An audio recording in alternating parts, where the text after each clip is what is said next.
নমস্কার বন্ধুরা, সবিতা কুকিং ব্লগে সবাইকে স্বাগত জানাই। সবাই ভালো থাকবেন, সবাই সুস্থ থাকবেন। আজকে কাতল মাছ দিয়ে কাঁচা কলা দিয়ে আলু দিয়ে একটা ঝোল করব। ফার্স্টে থেকে লাস্ট পর্যন্ত ভিডিওটা দেখবেন কিভাবে রান্নাটা করব। এখন কলাটা কেটে নিব।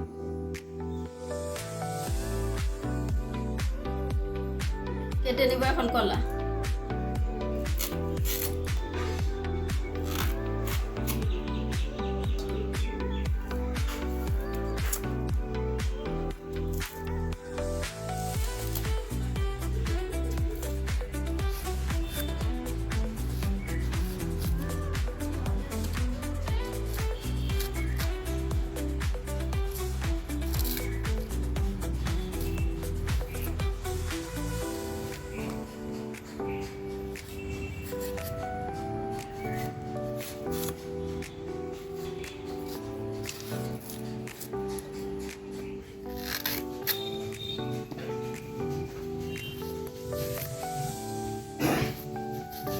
সম্পূর্ণ কাঁচা কলা কাটা হয়ে গেছে, এখন সিদ্ধ করে নেব।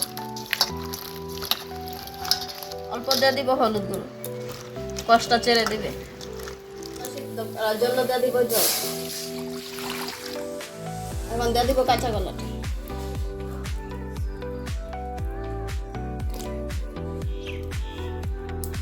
কলাটা সিদ্ধ হয়ে গেছে, এখন উঠায় নেব।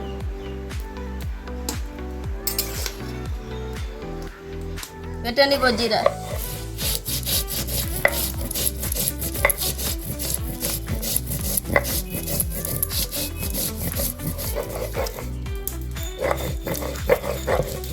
জিরাটা বাটা হয়ে গেছে, এখন উঠা নিব।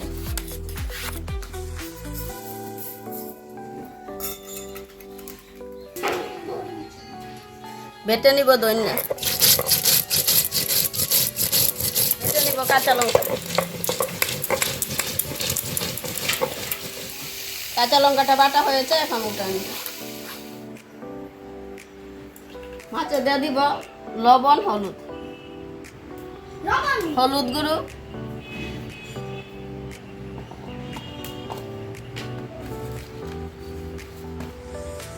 স্বাদ মতো লবণ দিয়ে মেখে নিব। এর জন্য দিয়ে দিব সরষের তেল। তেলটা গরম হয়ে গেছে, এখন দিয়ে দিব মাছটা।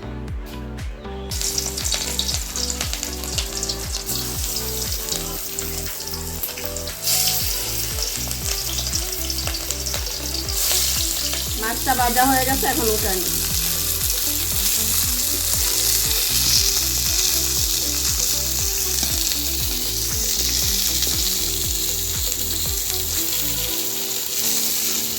সম্পূর্ণ মাছ ভাজা হয়ে গেছে, এখন উঠে নিব। ভেজে নিব আলু। আলুটা আগে সিদ্ধ করে রেখে দিয়েছিলাম, ভাজা হয়ে গেছে, এখন উঠে নিব। তেজপাতা, পেঁয়াজ কুচি,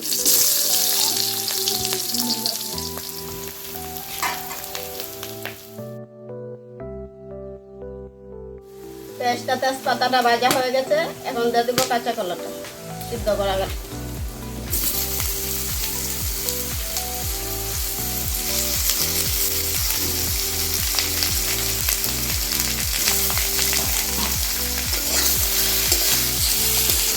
স্বাদ মতো লবণ, কালারের জন্য হলুদ গুঁড়ো, একটা আলুটাও দিয়ে দিব। দিয়ে দিব কাঁচা লঙ্কা বাটা, জিরা বাটা, ধনিয়া বাটা। হালকা হাতে সবকিছু মিক্স করে নিব। সবকিছু ভাজা হয়ে গেছে, এখন দিয়ে দিব জল। ভেজে রাখা মাছটা এখন দিয়ে দিব।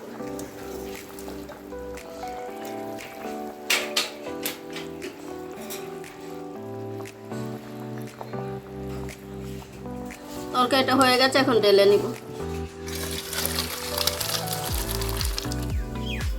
কাঁচা কলাতে কাতল মাছের ঝোলটা কেমন হয়েছে যদি ভালো লাগে কমেন্টে জানাবেন, লাইক করবেন, শেয়ার করবেন। কাতল মাছের ভিডিওতে আপনারা লাইক এন্ড সাবস্ক্রাইব করবেন। আপনাদের আমার পাশে থাকবেন, আমার কমেন্ট করবেন, লাইক করবেন, শেয়ার করবেন, সাবস্ক্রাইব করবেন।